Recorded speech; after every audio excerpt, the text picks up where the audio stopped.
Live from Bedford-Stuyvesant, the livest one, representing BK to the fullest. The notorious B.I.G. The only Christopher we acknowledge is Wallace. Raw deal.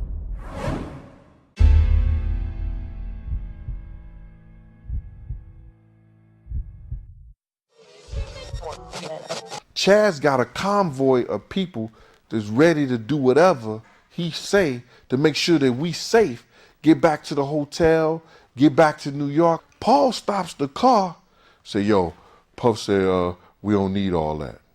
Huh? Are you serious? We don't need all that. Big just got killed. You don't know who may run up on us. We don't need all that? Raw deal. The last big night. Hey, this is Big Gene. I'm back with Raw Deal 2, The Last Big Night, the second installment. I left you guys, me and Big was in the Winnebago, and we were talking about, you know, his relationships. We were talking about situations with his group. You know, Big was just giving me a lot of information, and I was kind of wondering why this kid is talking to me like that, because every time me and Big used to be around with each other, it was basically with Puff, or it was at concert times, or, you know, studio, things like that. When I'm, you know, with Puff going back and forth, we were never like, no, you know, I ain't hang out with them. They were much younger than me. So, you know, this kid was just pouring out his life to me, telling me about, you know, his relationships, situations, you know, like an issue that we had out there in Cali that time. And that was with Charlie Baltimore and him. Whereas that I kind of feel like, in a sense, Big may be still alive today. Had he went to jail that day, we had an incident in a hotel. We was in a 4-star hotel, and me and Puff was at the Beverly Hills Hotel, and Bigden was staying at the 4-star. And him and Charlie Baltimore had got into it at this particular time, where she had seen some pictures that she didn't like, and, you know, she kept it gangster. Went at him, and next thing you know, Big Rolex watch, his Rolex watch and his ring is out the window. We found the watch, but we never found the ring. So next thing you know, the police is coming up there, and you know, the complaint was made, but Charlie ain't say nothing to the police. She kept it gully, you know. But me and Puff was sitting up there talking to the cops while they was sneaking Big out the door from the next room. So I feel kind of bad about that. And I was like, when we was talking about, I was joking with him and everything like that. So that's when he said, yo, that's my girl, man. That's my Charlie, my girl. You know, I fucks with her. And I said, what's up with Kim then? He said, no, that's my bitch. You know, Kim is down for, you know, with me, you know, for everything. You know what I'm saying? He was just expressing, you know, how he was going to keep Little Kim and C's and as Junior Mafia and the rest of the guys, if they wasn't ready to work and put in the business part of the shit, that he was going to get a whole new Junior Mafia. He said that himself. He said, they got to work, you know what I'm saying? They got to write, and they got to put in what they need to, because this is about business now. You understand? And he was telling me that he could not be mad at Puff, you understand, because of Puff showed him how to get money. You understand? He said that first contract I had was bullshit, and the people that was working for me at that given time, they really didn't know what they were doing. So that's how I ended up having to selling my marketing and my publishing. So then we went through that. You know, you know, he told me what that was in the whole 9 yards. So now, in the back of my mind, you know, I'm having a dilemma about, you know, talking to Big, you know, because I know prior to this whole situation, while we in the Winnebago, he was telling me, you know, how things is going to be different. He was, you know, praising Puff and everything like that. But I heard Puff, you know, like, wish death on this kid. I didn't think none of it at the time, but because I just thought Puff was mad and what he said out of his mouth. So, you know, this was way back at the first Soul Train Awards thing that we had went to. When Big and Tupac was alive at this time. Tupac and Big got at it at the Soul Train Award when Pac had came out, and with Suge Knight and everybody like that, and I wasn't out there, but this is the part that I'm telling you. I heard. Me and Puff was inside the venue at the time, but my man Bun was right there. He was a good friend of mine, like my brother and everything. He was right there, and he said Pac said some shit to Big. Big said, and so what? You know what I'm saying? Pac was like, yo, now you're on the West Coast, and then Big said, and so what? You know what I'm saying? Then next thing you know, somebody do a gunplay, and the FOIs get in between and break it up. And Pac and Suge them, they get past Big them go to their limousines and everything like that. So me and Puff is left in the venue. But we hear it on the radio that there's an altercation with Bad Boy and Death Row in the parking lot. So me and Puff is running that way. So I'm like this. I'm like, damn. So as we running, we get cornered and stopped by some dudes from the Nation of Islam. It was about 6 or 7 of them, and it was just me and Puff. So this one guy, he was about Puff's size, but he was a light-skinned brother. He was trying to talk to Puff. Puff said, I can't talk to you right now, and because I got a situation outside. And the dude and them like surround us. And so Puff was like, yo, bro, I can't talk to you right now. So he was trying to impede us from going. So I'm like, yo, listen here, bro, what's this all about? What? And so now Farrakhan's son, Mustafa, who's a good friend of Puff and us, he sees it. So he comes over and he says to this brother, Puff says to Mustafa, tell this brother that, everything is cool with me and everything like that, everything good. Mustafa said, brother, just hold up, you know what I'm saying? And the dude was adamant about, trying to get at Puff, and I didn't know what it was about at the time, you know what I'm saying? So dude was like, just talking to Mustafa like that. Mustafa said, brother. And then next thing you know, the dude was still going at it. So Mustafa got in dude's chest, hard body, say, brother. And then next thing you know, a lot of other guys from the Nation of Islam came around and stuff like that. And then me and Puff left. But I could see on this dude's face something wasn't right. You understand? So me and Puff, we was walking down the corridor, and next thing you know, from afar, you could see Suge and Tupac them coming that way. So now I'm like, damn. So I look at Puff, and Puff was on my right side at this given time. So I said, yo, bruh, but he was behind me. Yo, just take care of my family. I got this shit, right? So now we walking. So they coming forward. Now we going down this long ass corridor, and next thing you know, you see the TV vans and all the media vans and everything. They were off to the left of me. You understand? Suge them was coming towards the right of me and everything like that. So there's this corridor in the back, and you can actually jump down there, the little walkway. You could jump down there and be in back of the TV vans. So me and Puff was right when I said, Puff, yo, I got these dudes, man.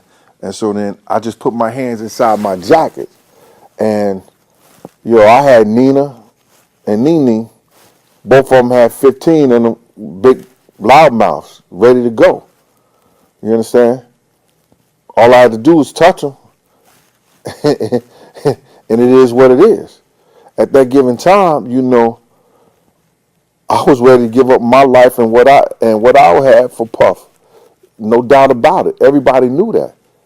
He never got any situations, any problems with me. You understand? He was part of the same gang. I'm same gang. You understand? He was a part of that.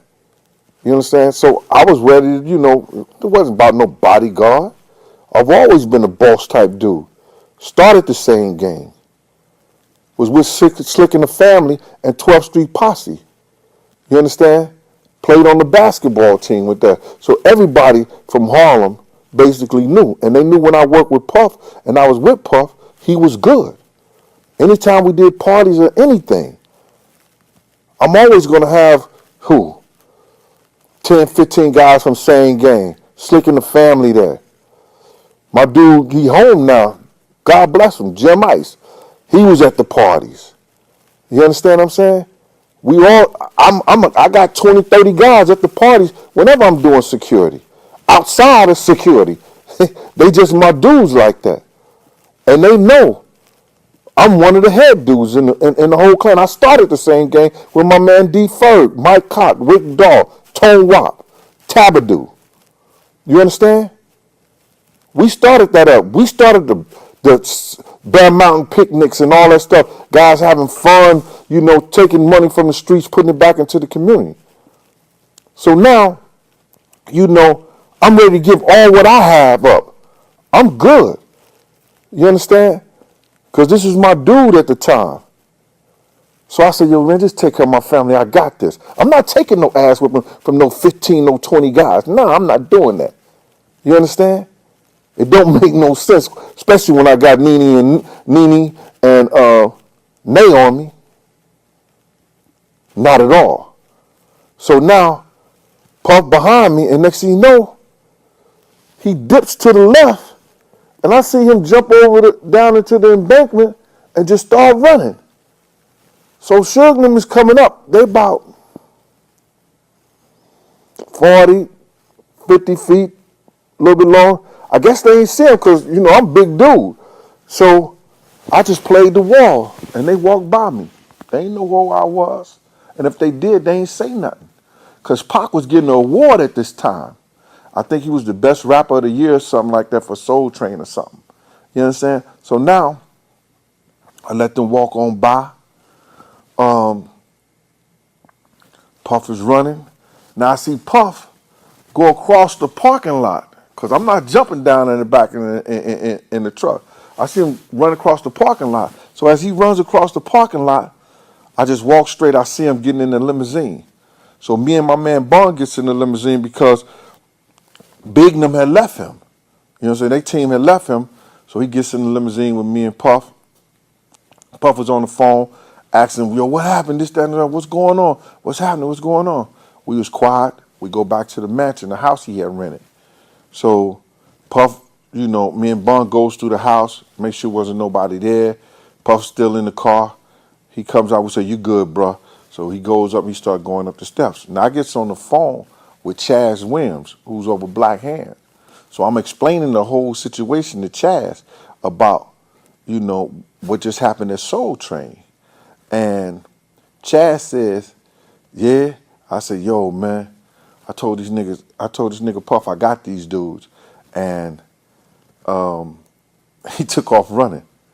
And Puff was way upstairs, and I didn't even think he heard me. Puff said, yo, Gene, who you talking to? I said, Chaz, why? He said, why you telling him I ran? I ain't run. You should have just told him I took a left. I said, you took a left? He said, I started laughing. Chaz said, what'd he say? I said, yo, Chaz, he said, I should have told you just took a left. And then Chaz started laughing and everything like that. So then that's when Puff came down the stairs. And Puff's like, yo, Gene, I got like 127 employees. All these people depend on me for their livelihood. He said, if those white folks even think or knew that I had anything to do with any kind of gunplay, they're not going to fuck with me. They're not going to spend no money with me. I'm about making money, taking care of people, and having people take care of their families. And I said, you right. I got you on that. You understand? He said, but I'm tired of living like this. And as he was going up the steps, he said, but I'm tired of living my life like this. I'm tired of living my life like this. And he said this shit verbatim. He said, I don't give a fuck if Pac gotta die. I don't give a fuck if Big gotta die. He said, I don't give a fuck if Suge Knight gotta go to jail. I'm tired of living my life like this, and something gotta change. Now, at the time, I didn't know that was some kind of self-fulfilling prophecy this dude was making. But what he said that particular day, all that shit came true and to life. And the shit is eerie and scary to me right now. But like I said before, I wasn't the only one that heard him say it. My man Bun heard him say the same thing. Cause Bun was like, yo, wow, that nigga said big. I said, yeah. And on everything I love, that came out of his mouth. That nigga said big.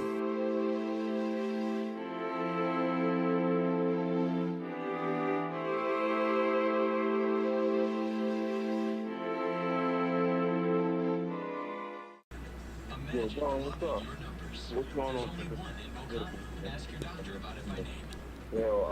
I just wanted to let the people know that he was out there same time when Pac and Big had that little incident. And I just want to let you tell, where you was at the time when Big was out in California. Well, we was at the Soul Train Awards. My first time out in sunny Cali. First and last time. Yeah. Anyway, we was out in the parking lot. Dave was waiting. I guess he was waiting to either go on or he was waiting to go back to the hotel or whatever the case may be. But then Suge pulled up with Pac. They had a little entourage. Pac was screaming out of the you on the west side now. Just a whole bunch of crap trying to antagonize Big. Big standing there. Some old black woman walked up to Big and said, "Oh, it's getting ready to be on now." Big looked at her and said, "Listen, ma, I ain't no punk." One thing led to another. They got out. We had a little scuffle, a little altercation with Suge, Pac. FOI came over, broke it up, and then we got out of there. All right, so now, me and you both rode back to the mansion with Puff, correct? That's right. All right, so now, I was on the phone with Chaz after Puff was in the car. He was trying to talk to Big, man, on the phone, and Big kept hanging up on him, and whatever. So we got back to the mansion. I was talking to Chaz, and I told Chaz how the nigga ran on me. Yeah, he said that on you. He said, "You have to tell him I ran. I did. Or I took a left." Yeah, correct. Right. But when Puff came downstairs and he was talking to me and telling me how many people he, take care of and everything like that, what did you hear him say, after we had our conversation? Puff was heated. Puff was heated with the whole situation. Puff was mad. Puff said, "Listen, I don't know if Pac is going to die. I don't know if Big is going to die. I don't know if that nigga Sugar's going to go to jail. But something's got to happen. I can't live like this. I can't keep living like this." Like, that came out of his mouth, correct? That's what Puff said. Now, what did you say after Puff walked up the stairs and said that shit? Wow. That nigga said big. You remember that? You said, yeah. Wow, that nigga said big. Yep. Yeah, and that's all I want to know. And today, to see that shit come into fruition, didn't that fuck you up too? Well, you know what they say. The word of mouth is strong, though. Once you put something out in the air, once you let it go out your mouth, you can't control what happens. So sometimes it's best to just not say nothing. Well, I just wanted to put that out there. I thank you because everybody thinks that I made that shit up. That, because it came true. It's crazy to me after all these years that something like that will come into fruition. And like my man always told me, that was some self-serving prophecy. If he said it out of his mouth, some self-serving prophecy, he said, and shit, it is what it is. He put that in the universe. But that's his name. But anyway, thanks, man. I appreciate it, bro. No problem, though. Talk at time. All right, peace. Going back to the Winnebago, we at the second Soul Train Award, I'm sitting here in the Winnebago with Big. Do I tell him anything about what Puff said or what Puff did? Puff could have went to the meeting, prior to Tupac getting killed, or he could have sent some kind of representative. You understand? People don't know this. Pac didn't do that song "Hit 'Em Up" because Pac wanted to do "Hit 'Em Up." Pac did "Hit 'Em Up" because Pac was told to do "Hit 'Em Up." That meeting that they had, some people know this who's in tune with the shit that was happening in New York with Death Row, with the California thing. See, Death Row was finna start Death Row East Coast. And that was going to be headed by Eric B. And I'm going to say the dude named BD. You understand? Serious man, serious brother. He's a gentleman, but he's about his business. He ain't playing them games. He was going to be over Death Row East Coast with Eric B. They was getting tired of Pac talking about New York dudes and New York niggas and shit like that. And they had that meeting because Suge was there. Suge was not even on the East Coast, at the West Coast at the time. He was on the East Coast having this meeting with those cats about the Death Row East Coast thing. So then they called back out to the West Coast and had Pac hit him up, and Pac was supposed to address everybody he was talking to. Because how you gonna have Death Row East Coast and you talking about they're stationed in New York, and you talk about New York niggas ain't this, ain't that, New York niggas is this way and stuff like that. So Pac was told to address everybody that he was talking to and talking about. That's how Hit 'em Up came about. You understand? So people who don't think that meeting took place, it took place because that night they was at the Mirage. You understand? When Pac got the message to do Hit 'em Up, Suge Knight, Zip, Eric B, all the rest of those guys, BD, Black Hands, all those people, they was at the Mirage partying. Puff get a phone call while we in LA. He called Zip. He said, yo, Zip, I heard y'all out there partying with Suge them and everything like that. Zip was like, I can hear Unc like, yo, what? Because I'm right there next to him. You can hear the phone, what? And Unc just hung up the phone on the nigga. Like, you don't tell me what to do. And I told Uncle, I said, Uncle, I was right there when you hung up on the nigga when he was asking y'all, talking about y'all making him look bad. You understand? So, that could have been avoided if Puff wanted to. Even before the hit 'em up shit came about. The hit 'em up shit came about to stop, Pac from talking about just all New York niggas and address the people. If you listen to the music, he addressed everybody he was talking about, and all that whole New York shit stopped. So me and Big talked about that. You understand? And Big said adamantly, yo, the next nigga to say my name out their mouth, I'ma tear their ass up. You understand? I got some shit for him. Because he wouldn't say nothing because Puff was holding him back from saying it. Big never really addressed none of that bullshit, because, Puff was holding him back for that. Because everybody know he had some shit. He had some shit. He wanted to represent Brooklyn to the fullest.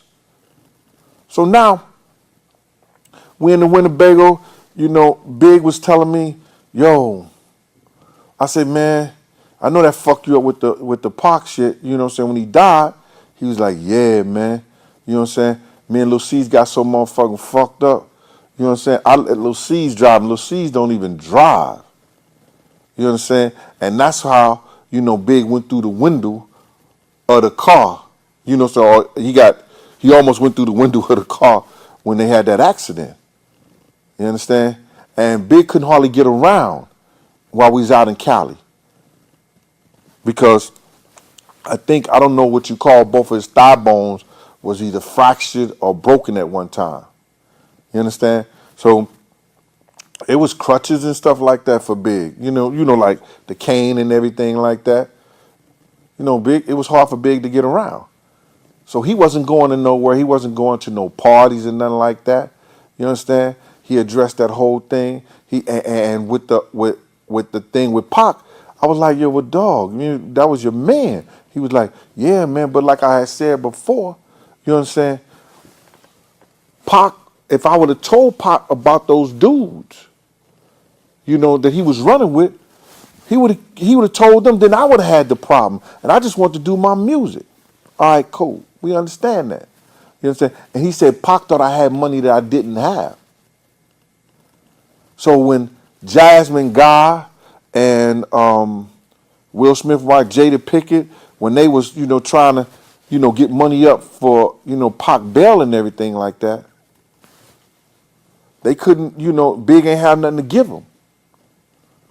And I guess, somebody claiming I'm king of New York, or, guys use that slang and stuff like that, and you don't have no money to come up with dudes, you know, your man's them bail and everything like that, they're gonna sit back and, you know, behind bars and think shit.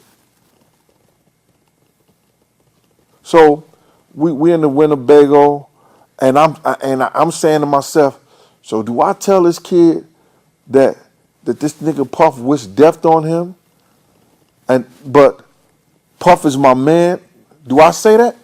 I couldn't do that because I knew Big was going to say something to Puff because he did it when D-Rock told him I blew an L with him.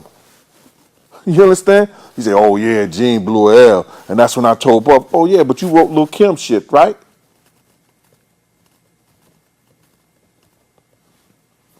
It is what it is. So now, me and Big, you know, he was giving me my props and everything like that. How how he noticed how I am around Puff and everything like that. Like I'm, no games. What he ain't understand is that I was just always been that serious dude. I understand the rules to this whole game. You understand? I'm not no bodyguard. It's no bodyguard. You understand? Even though I got potential, even though I know the rules, I know what to do and how to do things. You know what I'm saying? So, I protected him like I was his big uncle. You know what I'm saying?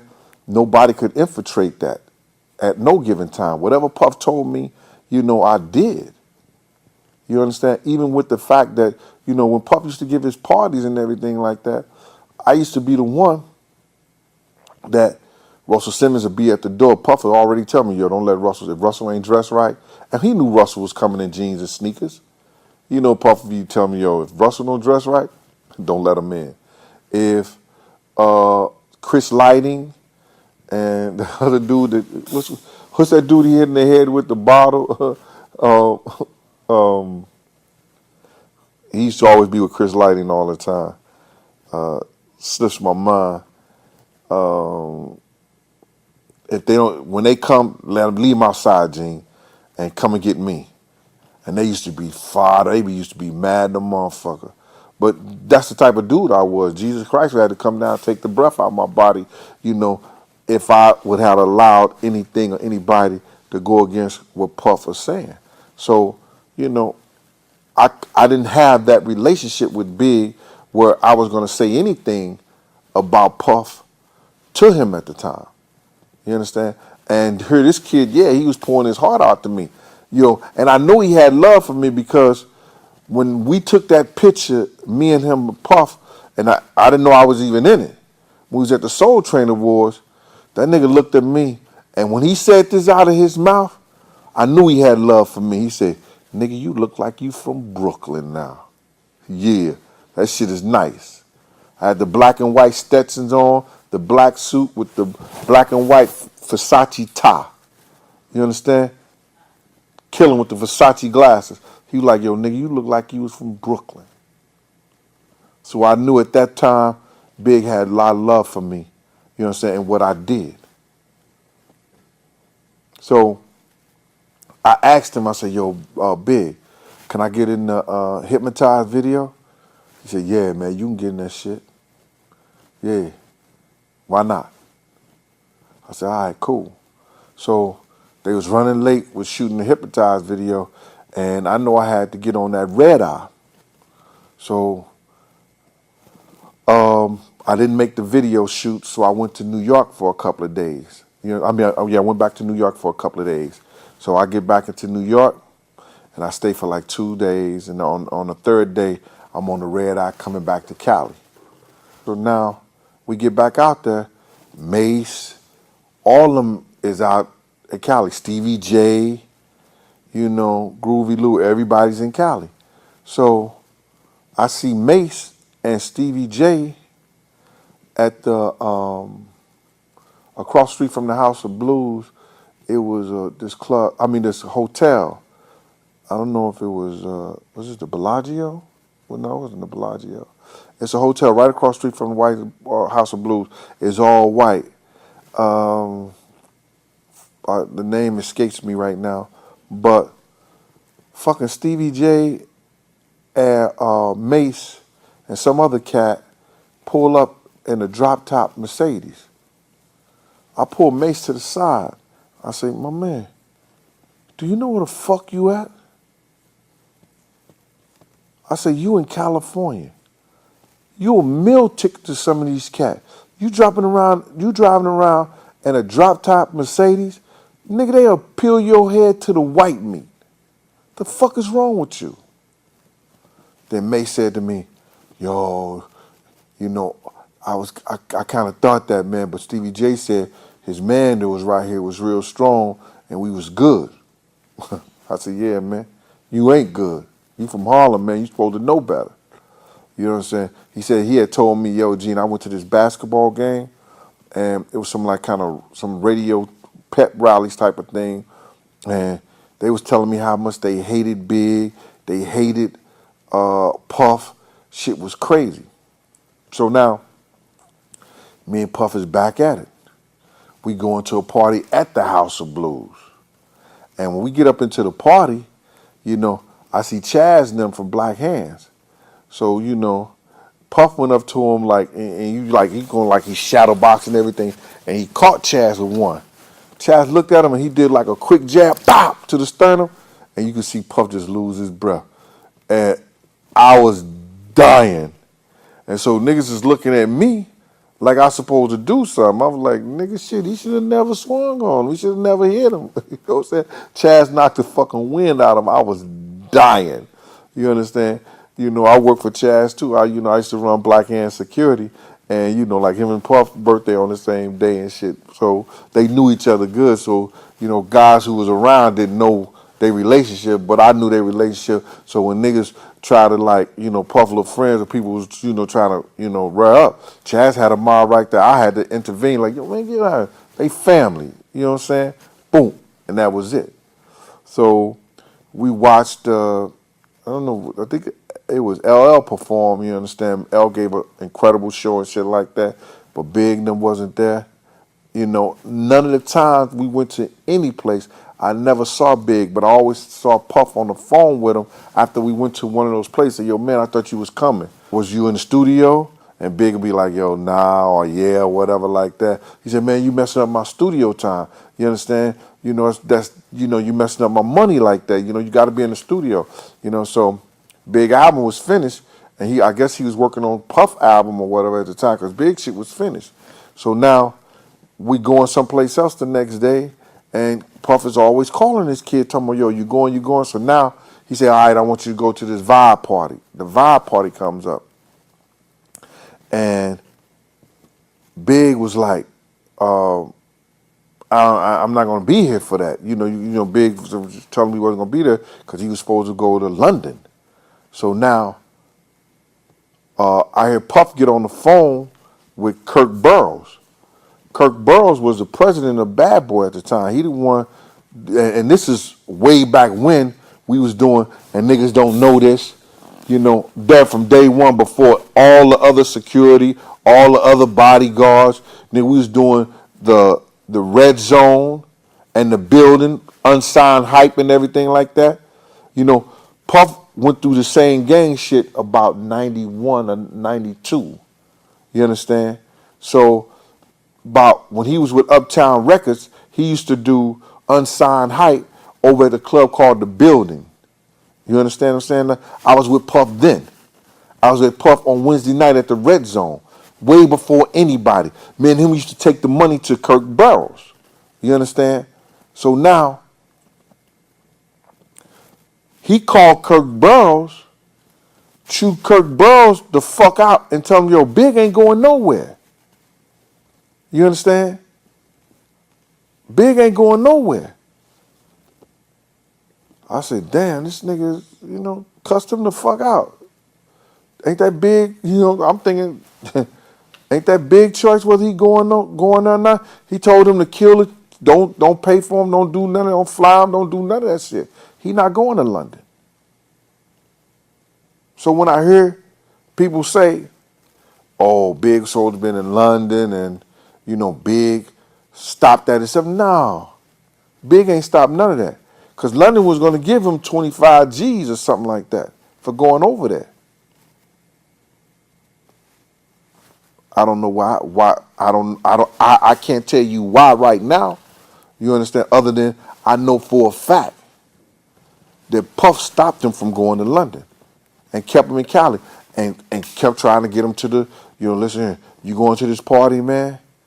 And I don't think Big had no interest in going in the parties.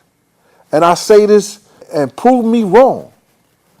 Show me a picture other than that vibe party that Big went to. Ask his crew, ask Lil C's, how many parties y'all went to when y'all was in Cali?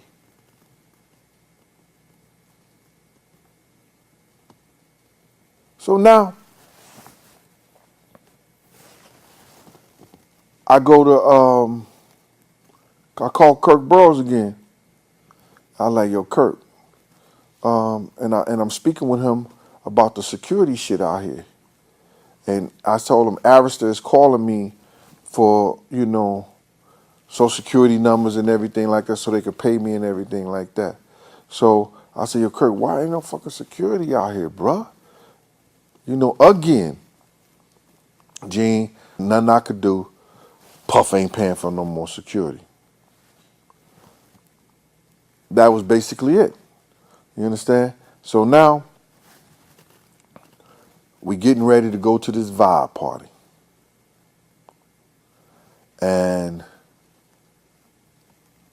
I get an eerie feeling that whole day. You understand? Just the night before, I had a day off where Puff just told me to chill. I can do whatever I want to do. And I'm at the Beverly Hills Hotel just chilling, ordering whatever I wanted to order, doing whatever I wanted to do. Had some friends come over. And this dude, I get a phone call in the middle of the night. And I was like, what? He said, yo, Mace is trapped up in the Century Club. Niggas won't let him come out. I'm like, what? Yeah, Mace is trapped. I ain't getting paid for Mace. All I have to worry about is Puff. So next thing you know, I get a call from Puff and Paul and say, yo, Gene, go to Mace over Century Club and get Mace out of there. So I take the limo driver take me over to the Century Club. I load up Nene and Nene. And I go outside the Century Club. So Mace is coming down. Now, I say, tell Mace when he get ready to leave, come downstairs. So whoever, they called on the cell phone. Mace is coming down the steps. I'm at the door. I say, what the fuck is going on? He said, no, everything good, everything good, Gene. I said, motherfucker, if everything good, I wouldn't be here. You understand? Mace went back, Mace got them in their cars and they left. So I go back, enjoy my day, and next day, I hear we going to the vibe party.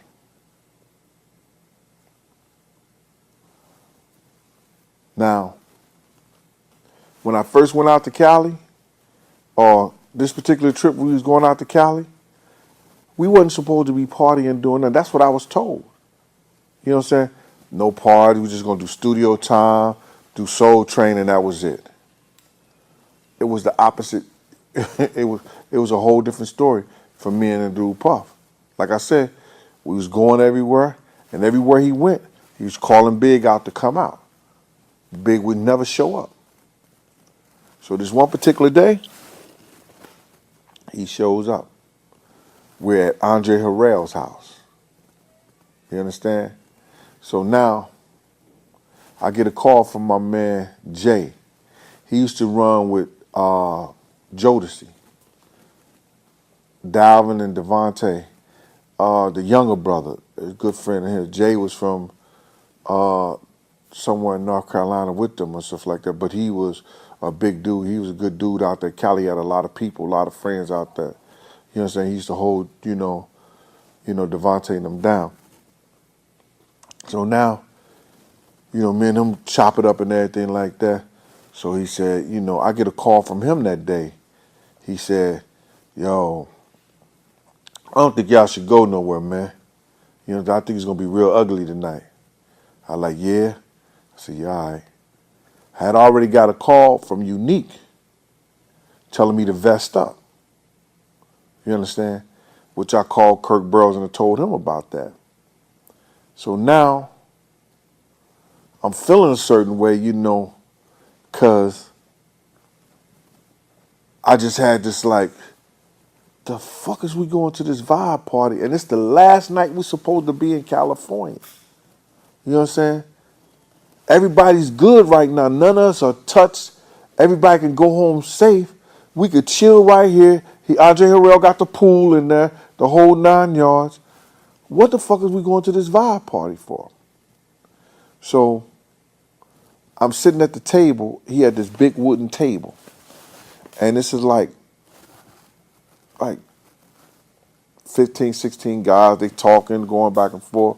So I get on the phone with my man, you know, Slick, from Slick and the Family. It's my brother. I said, yo, I got this feeling, man, you know what I'm saying? The shit is about to go down tonight. He said, yeah. You know what I'm saying? They was in the game room because I was calling the payphone right there on 112th and 8th Avenue. You understand? So now, Slick comes to the phone and I said, yo, man, I got this eerie feeling, man, that this shit is about to go down tonight. I done got too many warnings and everything like that, man. And he says to me, he said, yo, all I know, man, if something happened to you, that nigga can't come back to New York like that. I got something for his ass. You know what I'm saying? I was like, yeah. He said, but listen, if you feel that way, don't go. Fuck him. I said, nah, I ain't gonna leave him out like that, bro. I'm gonna go, but I'm gonna talk to this nigga Puff first. So I made that phone call from Andre Harrell's phone. You understand? I made it from his house phone. So I hung up the phone and I went toward, I said, yo, Paul, where Puff at? Puff is upstairs. I was at the bottom of the stairs and I said, yo, Puff. I said, yo, Puff. He was upstairs with Kim. You know what I'm saying? So Puff came to the top of the steps. She's sitting in this white robe and everything like that. I said, yo, Puff, I got too many warnings, man, that niggas is coming to get us tonight. That nigga said out of his mouth, yo, Gene, I don't want to hear that shit. If you don't want to go, you ain't got to go. But I don't want to hear that shit. I said, yo, Puff, I got some good intel, bro. This shit is serious. He said, you ain't got to go? I said, yeah, all right then, man. So I went back to the table and I sat down. So these niggas is laughing and joking and everything like that. So I got this fucking feeling. I just hit the fucking table. I said, boom, boom, boom. And niggas looked at me, was like, yo, Gene, what the fuck is wrong? I said, niggas, I'm telling this nigga that niggas is coming to get us tonight and niggas ain't paying attention to this shit. And the dude, D. Mac, who used to, you know, run with us, and he was a Crip out there, he said, yo, bro, we lock and load together. We lock and load together. I said, I don't see none of you niggas locking. I don't see none of you niggas loading. Fuck is y'all talking about? Got up from the table and walks outside. When I walk outside, who do I walk into? It's Big sitting in the car, C's behind him. D-Rock and Tone is fucking with a little basketball goal, and they had some kind of Nerf ball that is just fucking around with it. So when I seen them niggas, the first thing came out my mouth was like, yo, Big, these niggas is coming to get us, dog. Just like that. And Lil C said out of his mouth, yo, Gene, go ahead with that old cop shit. You think you know everything. Fuck out of here with that. And then I said, I know one thing, you better get you a GED. You know what that is, Lil C? That's a good enough degree. So they don't cheat you out your money like they did your man over here. And then Big said right out of his mouth, yo, Gene, go ahead on with that bullshit before I have Tone and D-Rock hold you while Lil C's get his shit off. I said, yeah? I said, all that shit sound good. It may make you feel good, but it won't be healthy.